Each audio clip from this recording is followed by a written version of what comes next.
گفتگو کو آگے بڑھانے کے لیے کی ٹرمز کو ڈیفائن کرنا ضروری ہے. اس میں دو کی ٹرمز ہمارے سامنے ہیں, ایک انٹلیکٹ یا انٹلیکچول اور دوسرا ٹریڈیشنز. جب ہم انٹلیکٹ کہتے ہیں تو بعض اوقات ہم تین کانسیپٹس کو آپس میں کنفیوز کرتے ہیں. یہ تین کانسیپٹس میں پہلا برین ہے, دوسرا مائنڈ ہے اور تیسرا انٹلیکٹ ہے. ہمارے سینٹرل نروس سسٹم میں ہمارا بایولوجیکل جو پاور ہاؤس ہے وہ برین کہلاتا ہے. برین کے اندر دماغ کے ایک حصے کا دوسرے حصے کے ساتھ کمیونیکیشن کا ایک سسٹم موجود ہے. دوسرا ڈائمنشن مائنڈ ہے. مائنڈ کا تعلق سائیکولوجی کے ساتھ ہے. جب آپ برین کی فنکشنز کو سمجھنے کی کوشش کرتے ہیں تو وہ مائنڈ یا psychological aspect of human personality کہا جا سکتا ہے اس کو. اور تیسرا ڈائمنشن فلسفیکل ہے جس کو انٹلیکٹ کہا جاتا ہے. برین کو سمجھنے کے لیے آپ نیورو سائنسز کا استعمال کرتے ہیں, مائنڈ کو استعمال کرنے کے لیے آپ سائیکولوجی کا استعمال کرتے ہیں, اور انٹلیکٹ کے تصور کو سمجھنے کے لیے آپ فلسفیکل فریم ورکس کا استعمال کرتے ہیں. کنٹمپرری زمانے میں ان تینوں سے آگے بڑھ کر ایک کیٹیگرائزیشن بھی ہے جس کو ہم نیورل نیٹ ورکس یا جرنل آرٹیفیشل انٹیلیجنس کہا جاتا ہے. اوورآل اگر ہم دیکھیں تو انٹلیکٹ جو ہے نا وہ بیسیکلی رسپانسبل ہے نالج کے لیے, ریزننگ کے لیے اور انڈرسٹینڈنگ کے لیے.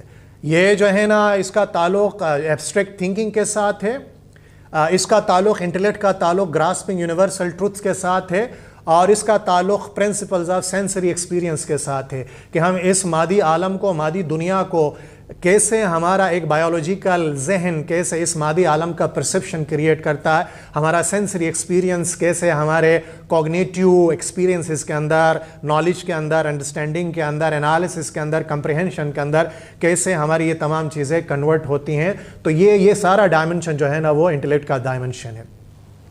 نیچر آف انٹلیکٹ کے حوالے سے مختلف ہمارے پاس پوزیشنز ہے, مختلف فلسفیکل انڈرسٹینڈنگز ہے, جس میں اگر ہم گریکس کے اندر جائیں تو وہاں ارسطوٹل جو ہے نا انسانی انٹلیکٹ کو نواس کا لفظ استعمال کرتا ہے, اور اس نواس کے وہ دو ڈائمنشنز بیان کرتا ہے, ایک ایکٹیو انٹلیکٹ ہے اور ایک پیسیو انٹلیکٹ ہے.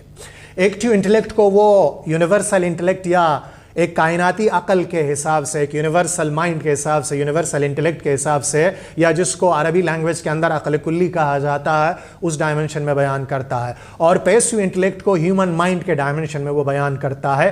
اور وہ یہ ہمیں بتاتے ہیں کہ انسانی مائنڈ کو ہمیشہ جو گائیڈنس حاصل رہی ہے وہ ایکٹیو انٹلیکٹ سے انسانی مائنڈ کو, انڈیویجول مائنڈ کو جو ہے نا وہ گائیڈنس حاصل رہی ہے. اور ایمینول کانٹ جو ہے وہ انٹلیکٹ کو دو لیولز پہ بیان کرنے کی کوشش کرتا ہے. ایک جو ہے نا وہ انڈرسٹینڈنگ کا ڈائمنشن ہے. انڈرسٹینڈنگ کا تعلق سینسری ڈیٹا کے ساتھ ہے, اس سینسری ڈیٹا سے ہم کیا معنی اخذ کرتے ہیں. اور دوسرا ڈائمنشن جو ہے وہ ریزن کا ہے. ریزن کے اندر کمپریہنشن آف بگر آئیڈیاز ہے, جس کے اندر گاڈ ہے, فریڈم ہے, امورٹیلٹی آف سول ہے. یہ جو بڑے بڑے کانسیپشنز ہے, ایمینول کانٹ کہتے ہیں کہ یہ ریزن کا ڈائمنشن ہے. اس کے بعد پھر ہمارے پاس امپیریسسٹ ہے جس کے اندر ڈیوڈ ہیوم ہے اور جان لاک ہے. وہ انٹلیکٹ کو ایک بلینک سٹیٹ کے طور پہ قرار دیتے ہیں, اور وہ یہ کہتے ہیں کہ یہ جو بلینک سلیٹ ہوتا ہے یہ سینسری ایکسپیرینس کے تھرو فل ہوتا ہے. جس ٹائپ کا, جس لیول کا سینسری ایکسپیرینس اس برین کو حاصل ہوگا, اس انٹلیکٹ کو حاصل ہوگا, انٹلیکٹ کی گروتھ اور انٹلیکٹ کی ڈیولپمنٹ بھی اسی انداز سے ہوگی, اسی حساب سے ہوگی. تو یہ چند جو ہے نا وہ پرسیپشنز ہیں انٹلیکٹ کے بارے میں. جب کانسیپٹ آف انٹلیکٹ کو ہم قرآن کریم کے اندر اور پروفیٹک ٹریڈیشن میں دیکھنے کی کوشش کرتے ہیں تو قرآن کریم کے اندر لفظ عقل ڈائریکٹلی استعمال نہیں ہوا ہے, لیکن عقل کے مختلف کیٹیگرائزیشنز, عقل کے مختلف فنکشنز, عقل کے مختلف اظہارات قرآن کریم کے اندر استعمال ہوئے ہیں. فار ایگزامپل قرآن کریم کے اندر علم یا علم کا تصور استعمال ہوا ہے, قلم کا تصور استعمال ہوا ہے, علم الانسان بالقلم کا قرآن کریم کے اندر ارشاد مبارک ہے. اسی طرح قرآن کریم کے اندر انٹلیکٹ کا ایک ہائیسٹ فارم حکمت کے معنوں میں استعمال ہوا ہے. وَمَن يُؤْتِ الْحِكْمَةَ فَقَدْ أُوتِيَ خَيْرًا كَثِيرًا کا قرآن کریم کے اندر ذکر ہے کہ جس کو حکمت عطا کی گئی اس کو خیر کثیر عطا کیا گیا. اچھا, اسی طرح قرآن کریم کے اندر لفظ قلب بھی استعمال ہوا ہے. یہ بھی انٹلیکٹ کے ایک فیسٹ کے طور پہ استعمال ہوا ہے. هُوَ الَّذِي أَنزَلَ السَّكِينَةَ فِي قُلُوبِ الْمُؤْمِنِينَ کہ اللہ تعالیٰ مومنین کے قلوب کے اوپر، ان کے دلوں کے اوپر، ان کے قلب کے اوپر اطمینان اور سکون نازل کرتے ہیں۔ اور اسی طرح قرآن کریم کے اندر انٹلیکٹ کا ایک فیسٹ جو ہے نا وہ لب یا الباب کے معنوں میں استعمال ہوا، اولو الالباب کا ذکر ہمیں جو ہے نا وہ ملتا ہے۔ اسی طرح پھر پروفیٹک ٹریڈیشن کے اندر اصول کافی میں رسول کریم حضرت محمد مصطفیٰ صلی اللہ علیہ وآلہ وسلم سے ایک حدیث مبارک وہاں پہ روایت ہے کہ آپ صلی اللہ علیہ وآلہ وسلم نے ارشاد فرمایا کہ اول ما خلق اللہ العقل، اللہ تعالیٰ نے جو سب سے پہلی کریشن پیدا کی وہ عقل کو پیدا کیا۔ تو عقل کا جو ڈائمنشن ہے وہ پروفیٹک ٹریڈیشن کے اندر اور قرآن کریم کے اندر آپ کو ایکسٹینسولی عقل کے اوپر، وزڈم کے اوپر، حکمت کے اوپر، فکر کے اوپر، عقل کے مختلف اظہارات کے اوپر، عقل کے مختلف فیسٹس کے اوپر قرآن کریم کے اندر آپ کو ایک ڈیٹیلڈ ایلوبریشن نظر آئے گا۔ قرآن کریم بار بار عقل کے استعمال کی دعوت دیتا ہے۔ تم علم کیوں نہیں رکھتے ہو؟ تم اس کے بارے میں ڈسکس کیوں نہیں کرتے ہو؟ یتذکرون، ذکر کرنا۔ تم اس کے بارے میں سوچتے کیوں نہیں ہو؟ تم سمجھتے کیوں نہیں ہو؟ تو سوچنا، سمجھنا، علم حاصل کرنا، حکمت حاصل کرنا، قلب کی مختلف کیفیتیں، یہ تمام چیزیں آپ کو قرآن کریم کے اندر آپ کو نظر آئیں گی۔ اسی طرح اب ہم آتے ہیں اس انٹلیکٹ کے ڈسکشن کے بعد لفظ ٹریڈیشن کی طرف۔ تو ٹریڈیشن کو سمجھنے کے لیے ہم ایک پیرابل استعمال کرتے ہیں، اور پروفیسر آرکاؤن یوزولی اس پیرابل کو استعمال کرتے تھے۔ پرانے زمانے میں جو نانی اماں اور دادی امائیں ہوتی تھیں، ان کے پاس ایک صندوق ہوتا تھا۔ اس صندوق کے اندر کچھ ضرورت کی چیزیں ہوتی تھیں۔ جو سلیقہ مند خواتین ہوتی تھی وہ اس صندوق کے اندر کفن کے اپنے کپڑے کا انتظام ضرور کرتی تھی۔ دوسرا، اپنے آرائش و زیبائش کا کچھ سامان اس صندوق کے اندر ہوتا تھا۔ تیسرا، اس نانی اماں کو یا دادی اماں کو ان کی والدہ سے کچھ جیولری ان کو جو ملا ہوتا تھا، انگوٹھیاں، ہار وغیرہ، وہ تمام چیزیں بھی اس صندوق میں ہوتی تھی۔ جب نانی اماں اس دنیا سے چلی جاتی تھیں یا دادی اماں، تو اس صندوق کو کھولا جاتا تھا، اس میں سے جو کفن تھا وہ استعمال ہوتا تھا۔ جو ویلیو والی چیزیں تھیں، زیورات وغیرہ، وہ چیزیں آگے بہو یا کسی بیٹی کو منتقل ہو جاتی تھی۔ بناؤ سنگار کا کوئی سامان ہوتا تھا، ان میں سے اگر کوئی ضرورت کی چیزیں ہوتی تھیں تو وہ ضرورت کی چیزیں استعمال میں آتی تھی، اور باقی چیزیں پھر ان کو ڈسکارڈ کیا جاتا تھا۔ اور جب وہ صندوق آگے کی جنریشن میں منتقل ہو جاتا تھا تو آگے کی جنریشن اس میں پھر اپنے زمانے کے حساب سے بناؤ سنگار کا کچھ سامان، کچھ جیولری کا اس میں اضافہ کرتی تھی۔ اور اسی طرح یہ صندوق نسل در نسل ٹریڈ ہوتا تھا، ایک جنریشن سے دوسری جنریشن میں منتقل ہوتی۔ اس منتقلی کے دوران کچھ چیزیں جو ویلیو کے حامل ہوتی تھی، اہمیت کے حامل ہوتی تھی، نسلیں اس کو پھینکتی نہیں تھی۔ جو ضرورت کی چیزیں ہیں، مثلا کفن وغیرہ، بناؤ سنگار کی چیزیں، وہ استعمال میں آتی تھی، اور کچھ نئی چیزیں نئے جنریشنز اس صندوق کے اندر داخل کرتے تھے۔ تو ٹریڈیشنز کے ساتھ بھی بالکل یہی معاملہ ہوتا۔ وہ روایات ایک صندوق کی طرح پچھلے جنریشن سے اگلے جنریشنز کو منتقل ہوتی ہیں۔ جنریشنز کیا کرتی ہیں؟ اس روایات میں سے وہ حصہ جس کا تعلق ویلیوز کے ساتھ ہے، اس کو نسل در نسل برقرار رکھتی ہیں، کچھ چیزوں کا اضافہ کرتی ہیں، اور اس ٹریڈیشن کے اندر بہت ساری چیزیں ایسی ہوتی ہیں جو وقت کے حساب سے کارآمد نہیں رہتی ہیں، تو وہ چیزیں پھر وقت کے ساتھ ساتھ خود بخود معدوم ہو جاتی ہیں، اس ٹریڈیشن میں سے وہ چیزیں ہٹ جاتی ہیں۔ تو ٹریڈیشنز کے اندر ایک کلچرل کنٹینیوٹی اینڈ آئیڈینٹی کا ڈائمنشن ہوتا ہے۔ جنریشنز اپنے ویلیوز، اپنے آئیڈینٹی، اپنے فریم ورکس اگلے جنریشن کو منتقل کرتی ہیں۔ اگلے جنریشنز جو کارآمد چیزیں ہوتی ہیں، جس نے انسانی سماج کو ہمیشہ فائدہ دیا ہے، جو ویلیوز ہوتی ہیں، ان تمام ویلیوز کو وہ برقرار رکھتی ہیں۔ کچھ چیزیں جو ہے نا ٹریڈیشن سے حذف ہو جاتی ہیں، کچھ چیزیں نئی اس ٹریڈیشنز کے اندر شامل ہوتی ہیں، اور یہ ایک کلچرل کنٹینیوم کے طور پہ ٹریڈیشنز جو ہے نا وہ آئیڈینٹی کی نئی صورتوں کو تشکیل دیتے ہوئے ویلیوز کے ایک پس منظر کے ساتھ یہ ٹریڈیشنز آگے بڑھتی ہیں۔ یہ ٹریڈیشنز اورلی یا ریٹن فارم میں ٹرانسمٹ ہوتی ہیں پچھلی جنریشنز اگلی جنریشنز کو۔ یہ ٹریڈیشنز کہانیوں کی صورت میں، پرفارمنس کی صورت میں، ریچولز کی صورت میں، روایات کی صورت میں، رویوں کی صورت میں آگے منتقل کرتی ہیں، جس کو ہم اورل ٹرانسمیشن کہتے ہیں۔ دوسرا ڈائمنشن ریٹن ٹرانسمیشن ہوتا ہے